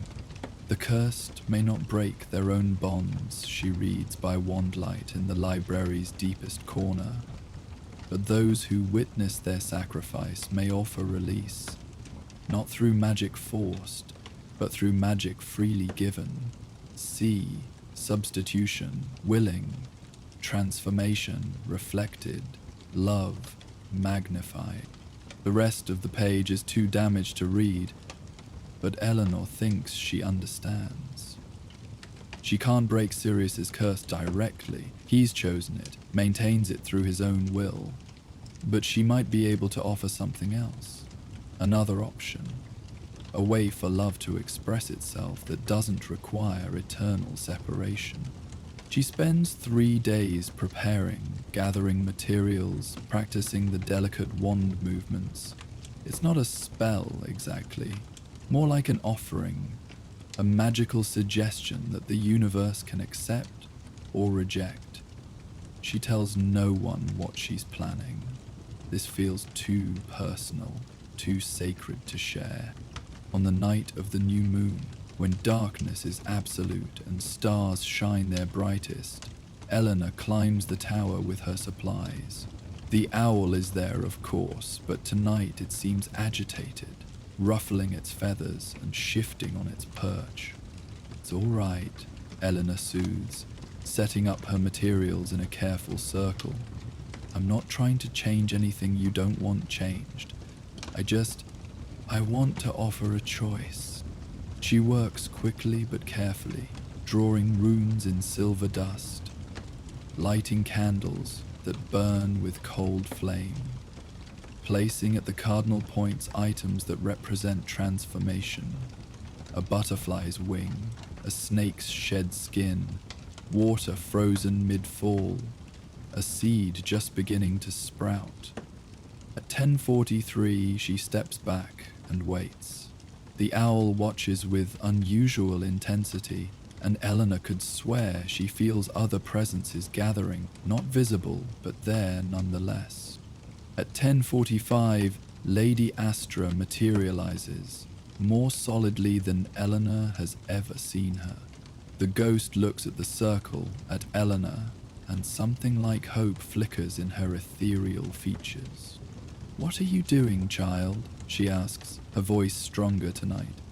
Offering a choice, Eleanor replies. The curse can't be broken if Sirius chooses to maintain it. But what if there was another way? What if love could take a different form? 10:47 approaches. Eleanor raises her wand, not to cast but to channel, to offer herself as a conduit for possibilities. The star appears, bright and steady, and she speaks the words she's memorized. Love transformed need not stay static. Hearts that beat in cosmic time may choose their shape, their course, their practice. Love remains, though forms may climb. It's not a spell in any traditional sense, more like a key turning in a lock that's been waiting centuries to open. The circle flares with silver light, the candles blazing higher, and suddenly the star above pulses with new intensity. For a moment, Eleanor fears she's made a terrible mistake. The star grows brighter, brighter, too bright to look at directly. The owl spreads its wings and calls out, not its usual mournful hoot, but something triumphant, wild. Lady Astra reaches toward the sky with both translucent hands. Tears of starlight streaming down her face. Then the star explodes. Not destructively, but transformatively. Light cascades down like a waterfall, pooling in the circle Eleanor has drawn. The light takes shape, solidifies, becomes... A man stands in the circle, tall and silver-headed, wearing robes centuries out of fashion. His eyes are the deep blue blick of winter skies, and they fix immediately on Lady Astra with a look of such longing that Eleanor has to turn away from its intensity. Astra, he breathes, and his voice carries echoes of stellar wind, but he's not fully corporeal. Eleanor can see the stars through him, as if he's made of condensed starlight. He steps forward, reaches for his beloved, and their hands meet, but don't quite touch, separated still by the veil between living and dead. I don't understand, Lady Astra whispers. The curse remains, Sirius confirms, his form flickering like candle flame. But our young friend has given it new parameters. I need not be only a shooting star now. I can be this, for moments each night, not flesh, but closer to what you are, close enough to... He cups her face in hands that almost have substance, and she leans into the not quite touch with centuries of desperate longing. Eleanor realizes she's crying only when the owl lands on her shoulder, its talons gentle through her cloak. Together they watch as the two lovers explore this new form of connection, still separated, still limited, but so much more than they've had for 300 years. Thank you, Lady Astra says, turning to Eleanor with joy transforming her ghostly features.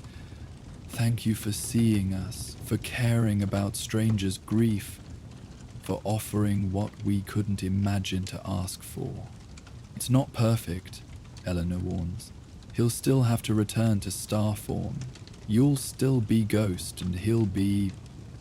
whatever this is. But we can speak now, Sirius interrupts, his eyes never leaving Astra's face. We can share more than longing looks across impossible distance. It's more than we dared hope for. As if responding to some cosmic timer, his form begins to fade. Until tomorrow, he promises, and then he's light ascending, returning to his stellar path. But the star seems different now when it appears seconds later. Warmer, somehow. More like a wink than a tear. Lady Astra watches until it disappears beyond the horizon, then turns to Eleanor with the first smile she's worn in centuries. "You've given us a gift beyond measure," she says. "How can we ever repay such kindness?" Eleanor pets the owl, which seems younger somehow, its feathers brighter.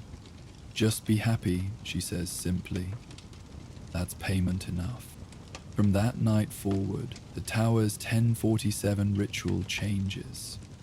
The owl still comes, but now it brings company.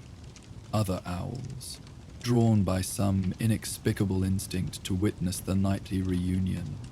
Lady Astra appears more solidly, more consistently, sometimes visible even to other students who climb the tower. And Sirius comes as himself for precious minutes each night. He and Astra talk, sharing centuries of stored words. They dance, ghostly forms moving to music only they can hear. They simply sit together, hands almost touching, hearts joined across the divide of death and transformation. Like suns on the mountain, Eleanor continues to visit, though less frequently now. The lovers need their privacy and she has her own life to tend. But sometimes, on particularly clear nights, she climbs the familiar stairs to find the owl waiting for her, with what she swears is gratitude in its ancient eyes. She started a new research project, investigating other stellar curses, other separated lovers, other transformations that might be eased, if not broken. It seems there are more stories written in the stars than anyone has bothered to read, more faithful watchers maintaining vigils that no one else notices. But that's work for the future. Tonight, she sits with her owl, for it will always be partly hers now, this bird that taught her about dedication, and watches the star across the sky. When it pauses at its zenith, pulsing with what she now knows is joy rather than sorrow, she smiles. Love takes many forms. Sometimes it's a ghost and a star and an immortal owl. Sometimes it's a lonely girl who sees suffering and chooses to help.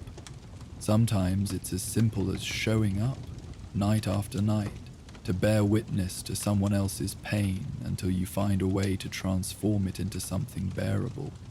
The star fades, but it will return tomorrow. The owl settles for sleep, but it will wake to watch again. And somewhere in the castle below, a Ravenclaw girl dreams of other curses to ease, other loves to honor, other stars to sing new songs. The universe, she's learned, is full of love stories. You just have to know when to look up. As the faithful owl settles into sleep and the last echoes of stellar love fade into night, another wonder stirs in the depths of the Astronomy Tower. In our next tale, an ancient hourglass holds secrets measured not in time but in wonder, counting the wishes made on falling stars. Join us next time for the hourglass that counted stars. The storage room beneath the Astronomy Tower has been forgotten by almost everyone at Hogwarts. Hidden behind a tapestry depicting the phases of the moon, accessible only through a door that pretends to be solid stone, it holds the detritus of centuries of stargazing. Broken astrolabes rest against cracked celestial globes, their brass surfaces green with verdigris. Star charts from the time of the founders curl in dusty rolls, their edges brown as autumn leaves, and somewhere in this constellation of abandoned instruments, something waits, with infinite patience to be found again. Lyra Nightingale doesn't mean to discover the room. The 7th year Hufflepuff is simply following a silver beetle that escaped from her Care of Magical Creatures project, its delicate wings carrying it through corridors she's never explored. The beetle leads her up the Astronomy Tower's winding stairs, past the observation deck where she spent countless nights charting stars, to a stretch of wall that looks utterly unremarkable. The beetle lands on a particular stone and pulses with bioluminescent light. When Lyra reaches for it, her hand passes through what should be solid wall and she stumbles forward into impossible space. The room beyond takes her breath away, not because it's grand, quite the opposite. It's cramped and dusty, packed with the archaeological layers of astronomical study. But to Lyra, who has always been enchanted by forgotten things and overlooked treasures, it's perfect. Moonlight filters through a single round window, illuminating motes of dust that dance like tiny planets in the silver beam. "Oh," she breathes, temporarily forgetting the escaped beetle. "Hello, beautiful forgotten place." She moves carefully through the narrow passages between stacked equipment, her fingers trailing over surfaces thick with the dust of decades. Each piece tells a story. Here, a telescope with lenses ground by hand, the brass worn smooth where countless hands gripped it. There, a mechanical model of the solar system, its clockwork planets frozen mid-orbit. The beetle leads her deeper, its light creating shifting shadows among the astronomical artifacts. Lyra follows, enchanted by this treasure trove of abandoned wonder. She's already planning to return with cleaning supplies, to restore some of these beautiful instruments. Her hip bumps a precariously balanced pile, and something falls with a musical chime. "No! No, no!" Lyra whispers, dropping to her knees to assess the damage. But what she finds stops her self-recrimination cold. It's an hourglass, though unlike any she's seen before. The frame is made of metal that might be silver or might be crystallized moonlight. It's hard to tell in the dimness. The glass bulbs are perfectly clear, without a single flaw or bubble. And the sand... Lyra picks up the hourglass carefully, holding it to catch the moonlight. The sand doesn't look like sand at all. Each grain seems to be a different color, some so subtle she can barely distinguish them, others glowing with their own faint light. They rest in the bottom bulb in a small heap, no more than a pinch of material. She turns the hourglass experimentally.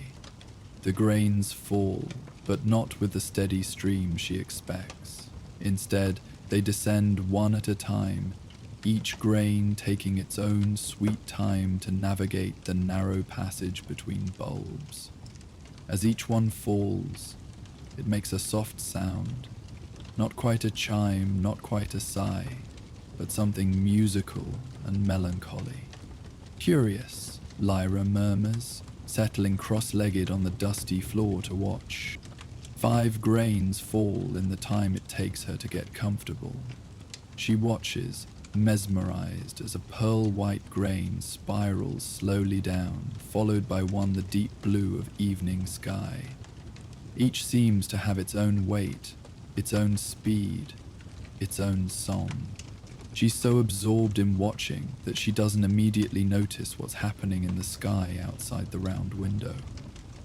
But a flash of light catches her peripheral vision, and she looks up just in time to see a shooting star streak across the visible patch of night. In the hourglass, a new grain materializes in the top bulb and begins to fall. This one is silver bright, leaving a faint trail of light as it descends. "Oh," Lyra's eyes widen with understanding. "You're counting them. You're counting the falling stars."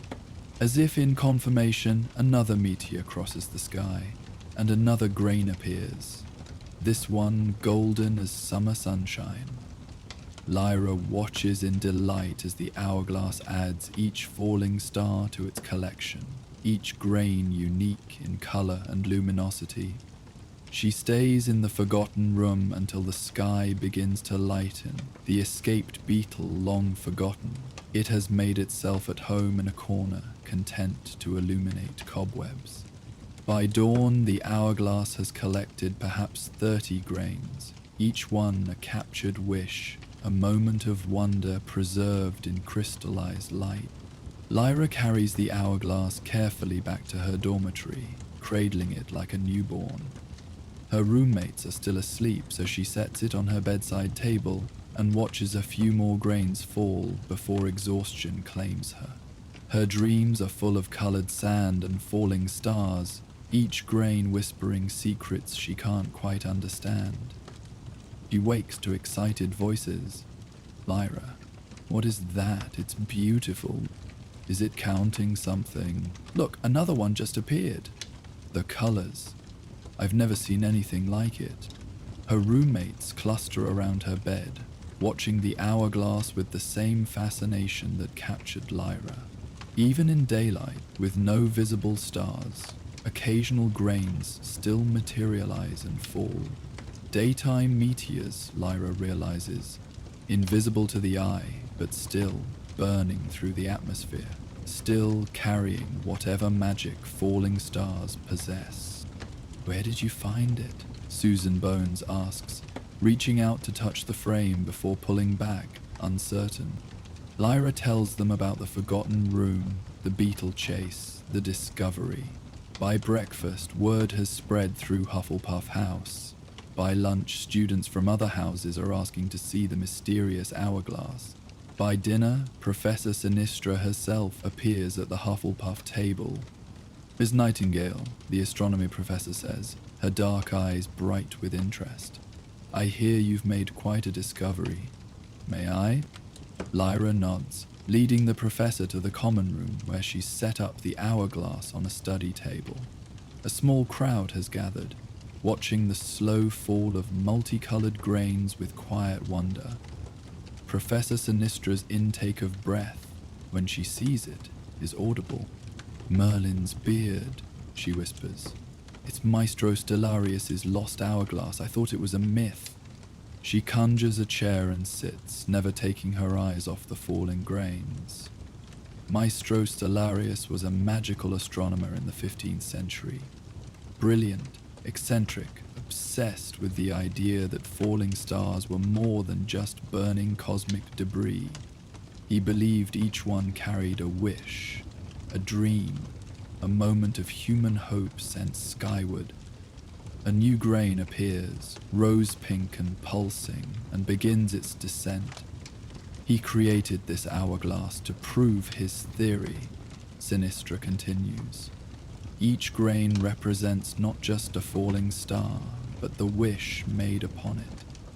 The colors, if his notes are to be believed, correspond to the nature of the wish. Pink for love, blue for peace, gold for joy, silver for hope. But that's impossible, a Ravenclaw student protests. How could an hourglass detect human wishes? Professor Sinistra smiles. The same way portraits can think and talk. The same way wands can choose their wizards. Magic doesn't always follow the rules we try to impose on it. Stellarius understood that. He worked for decades to create an instrument that could capture the intersection of human consciousness and cosmic event. What happened to him? Lyra asks. He disappeared one night during a particularly spectacular meteor shower.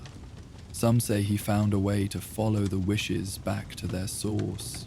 Others believe he simply walked into the forest and kept walking until he became starlight himself. The professor shrugs. Astronomers are prone to poetic endings. As the week progresses, the hourglass becomes a fixture of Hogwarts life.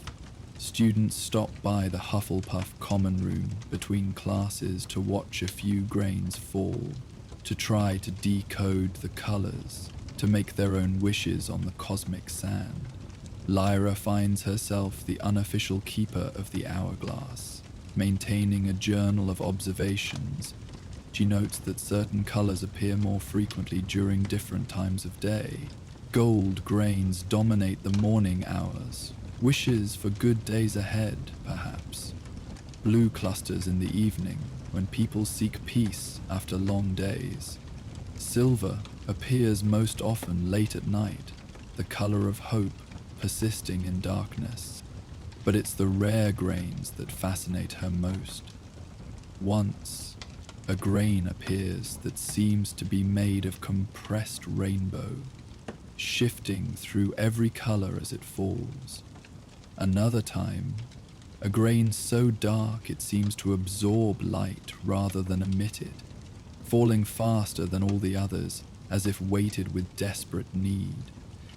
Each one is someone's heart sent skyward, Luna Lovegood observes during one of her frequent visits.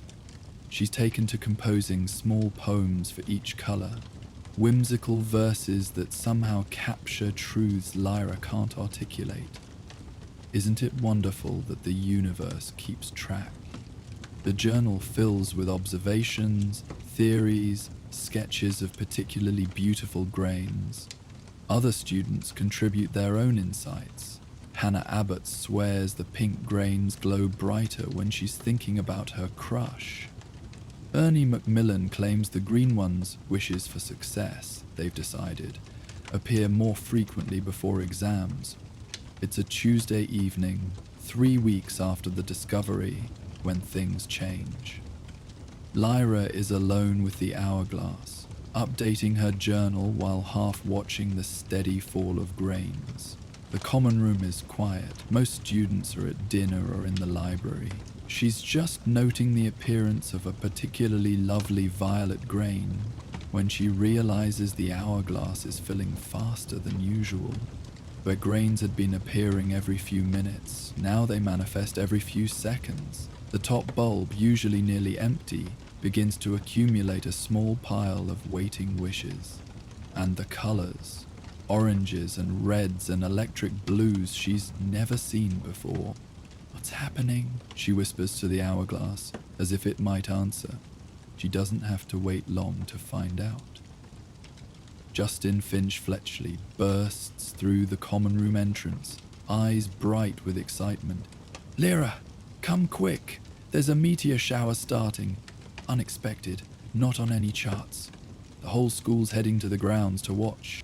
Lyra carefully picks up the hourglass, cradling it against her chest. "Let's go see what you're counting," she tells it. The grounds are already filling with students and staff when she emerges from the castle. Blankets spread across the lawn like a patchwork quilt. Faces turned skyward in anticipation. The sky is clear, stars brilliant in the crisp autumn air. And then it begins. The first meteor is modest, a quick streak across Orion's belt. But it's followed by another, then dozens all at once. The sky becomes a canvas of falling light, stars drawing silver lines across the darkness in a celestial choreography. In Lyra's arms, the hourglass responds with its own light show. Grains materialize so fast the top bulb begins to truly fill. Colors she's never imagined cascading through the narrow passage. Each falling star in the sky births a new grain in the glass, until the hourglass chimes continuously with the music of captured wishes. "Look at it," someone gasps, and suddenly Lyra finds herself at the center of a circle of wonder-struck students. The hourglass glows now, lit from within by the accumulated light of hundreds of wish grains. Colors swirl and blend, creating new hues in their mingling. The falling grains form patterns, spirals, flowers, constellations in miniature that mirror the sky above. Professor Sinistra appears at Lyra's shoulder, her expression one of awe. "I've read about this but never thought to see it. During meteor showers, the hourglass doesn't just count, it celebrates. It becomes a symphony of human hoping." "It's beautiful," Lyra breathes, tears pricking her eyes. All those wishes, all those hearts reaching toward the sky, transformed into this cascade of color and light. "Listen," Luna says softly. At first, Lyra doesn't understand. Then she hears it. Each grain makes its own sound as it falls, but during the shower, with hundreds falling at once, the individual notes blend into music. It's like nothing she's ever heard. Part wind chime, part orchestra, part the sound of joy itself. Students begin to sway to the rhythm, some holding hands, some simply standing in witness to this unexpected magic. The meteor shower intensifies overhead, and the hourglass responds in kind. Grains falling so thick and fast they create streams of liquid light. "Make a wish," someone says, and the call is taken up across the grounds. "Make a wish, make a wish." Lyra closes her eyes, thinking of all the wishes the hourglass has collected. All the hopes and dreams and desperate needs sent skyward on falling stars. She thinks of Maestro Stellarius creating this instrument to prove that human consciousness touches the cosmos. She thinks of everyone who's ever looked up at a falling star and believed, for just a moment, in magic. "I wish," she whispers, "for everyone's wishes, to find their way home." She opens her eyes to find a grain materializing right before her, not in the hourglass but floating in the air between her and the glass. It's every color and no color, transparent and opaque, tiny and infinite. It hovers for a moment, as if considering, then dives into the hourglass and through it, disappearing not into the bottom bulb, but somewhere else entirely. Around the grounds, gasps and cries of wonder arise. Students point at the hourglass, where something unprecedented is happening. The collected grains in the bottom bulb are rising, not falling upward, but lifting like bubbles in champagne, each grain carrying its color and light up through the glass, through the top bulb, and out into the night air. They disperse in all directions, tiny lights spreading across the grounds, the castle beyond the visible horizon. "The wishes," Professor Sinistra says in amazement. "They're going home. They're returning to the people who made them." A golden grain drifts past Neville Longbottom, who's been wishing for the courage to tell his grandmother he wants to study herbology instead of aura training. It touches his cheek like a kiss, and his spine straightens with newfound determination. A blue grain finds lavender brown, carrying the peace she wished for after her parents' divorce. She doesn't know why she suddenly feels calmer, only that the world seems less sharp-edged than before. Silver grains scatter like seeds of hope. Pink grains carry love to lonely hearts. Green grains bring confidence to the uncertain. Each grain finds its origin, returning the transformed energy of cosmic connection to the human heart that sent it skyward. Lyra watches in wonder as the hourglass empties itself, sending centuries of accumulated wishes back into the world. The meteor shower continues overhead, new grains forming and immediately launching themselves on return journeys. The hourglass becoming a conduit rather than a collector. "It's giving them back," she murmurs, "all those stored wishes, all that hope. It's giving it all back." The display continues for nearly an hour, until the meteor shower begins to wane and the last stored grain finds its way home. The hourglass sits empty in Lyra's hands, both bulbs clear for the first time in who knows how long. But it doesn't feel depleted. If anything, it seems more alive, humming with contentment like a cat after a good stretch. As students begin to drift back to the castle, talking in hushed voices about what they've witnessed, Lyra notices something. People are smiling more, holding hands, talking to classmates they usually ignore. The returned wishes have left traces, subtle shifts in the emotional atmosphere of Hogwarts. It's like the opposite of a Dementor, Hannah observes, linking arms with Lyra as they walk. Instead of taking happiness away, it's given it back with interest. In the days that follow, the hourglass returns to its steady counting. But something has fundamentally changed. The grains no longer accumulate endlessly in the bottom bulb. Instead, when it fills to a certain level, about 100 grains, Lyra estimates, they spontaneously release, floating away to find their wishes. It's found its rhythm, Professor Sinistra explains. No longer just counting, but actively participating in the cycle. Stellarius would be thrilled. The hourglass becomes even more popular, if that's possible. Students come not just to watch, but to make wishes, knowing now that their hopes are being collected, transformed, and eventually returned enriched by cosmic connection. Some bring friends who are struggling, encouraging them to wish on the grains. Others come alone in quiet moments, sending their deepest needs skyward. Lyra maintains her journal, but now it includes not just observations of the hourglass, but stories of the wishes returned. A first year who wished for friends finds herself surrounded by companions. A seventh year wishing for clarity about his future suddenly knows exactly what path to take. Small miracles accumulate like the grains themselves.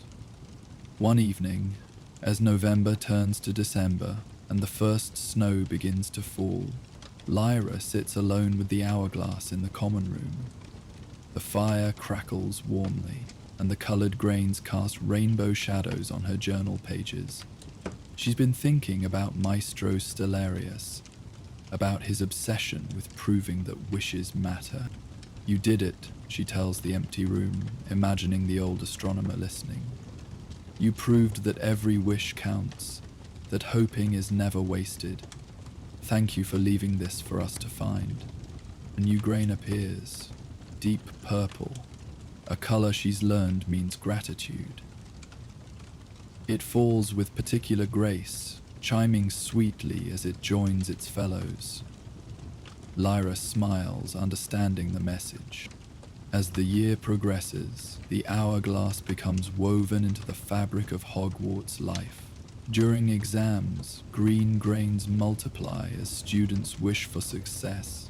Before Quidditch matches, orange grains, courage, they've determined, spike dramatically. After the Valentine's Day feast, so many pink grains appear that the hourglass looks like it's filling with rose petals. Each release of grains becomes a small celebration. Students gather to watch the wishes fly home, to see the colors disperse like fireworks in reverse. Some swear they can feel their own wishes returning, transformed into strength or peace or unexpected joy. Lyra documents it all, her journal growing into multiple volumes. She includes drawings, pressed flowers that bloomed where wish grains landed, testimonies from students whose lives were touched by returned hopes. It becomes less a scientific record and more a love letter to the magic of wishing itself. Spring arrives with its own shower of meteors, and the hourglass once again becomes a symphony of light and sound. This time the whole school gathers purposefully, blankets spread in careful arrangements, everyone ready to wish and watch and wonder. "It's teaching us something," Luna says as they watch grains birth and fly in an endless cycle. "That the universe listens, that our hopes matter, that nothing wished with true heart is ever lost." Lyra nods, cradling the hourglass that has become as much a part of her as her wand. She thinks of next year when she'll graduate and leave Hogwarts behind. The thought no longer frightens her. She knows now that wishes aren't bound by location, that hope travels on falling stars wherever you are. "I'll take good care of it," she promises Professor Sinistra, who has already agreed that Lyra should keep the hourglass after graduation. "I'll make sure people know about it, about what it teaches." "I've no doubt," the professor replied. "You've already done more with it than Stellarius himself imagined. You've made it not just an instrument of observation, but of transformation." The meteor shower reaches its peak, the sky alive with silver fire. The hourglass glows like a captive star, grains flowing in rivers of light. Around them, hundreds of students wish on falling stars, their hopes made visible in colored sand that will return to them transformed by its journey through earth and sky and glass. Lyra closes her eyes and makes her own wish, not for anything specific, but for the ability to keep recognizing magic in unexpected places, to keep finding forgotten treasures that remind people of their own capacity for wonder. When she opens them, a new grain is forming, clear as glass but holding every color within it, like potential itself crystallized. It falls slowly, catching the light of the meteor shower, the warming fire, the joy in watching faces. When it lands among its fellows, it seems to share its clarity, making all the other grains glow a little brighter. "Perfect," Lyra whispers, and knows that Maestra Stellarius, wherever his stardust has scattered, is smiling. The hourglass continues its patient work, counting stars, collecting wishes, celebrating the eternal dance between human hope and cosmic wonder. And in a castle full of magic both taught and discovered, it reminds everyone who sees it that the simplest magic is often the most profound. The magic of looking up, of hoping, of believing that somewhere in the vast universe, someone is keeping track of what makes our hearts soar. Grain by grain, wish by wish, the hourglass that counts stars teaches its gentle lesson, that we are all made of star stuff and wishes, and every hope we send skyward eventually finds its way home. Our magical journey through Hogwarts comes to a close for tonight. Now you'll hear the gentle crackling of the common room fire and soothing ambient sounds of the castle to accompany you as you drift off to sleep. These calming sounds will continue without any advertisements or interruptions. May your dreams be filled with magic and wonder, and may you sleep as peacefully as if you were tucked away in your cozy four-poster bed in the dormitory. Good night, dear witch or wizard, until our next adventure in the wizarding world.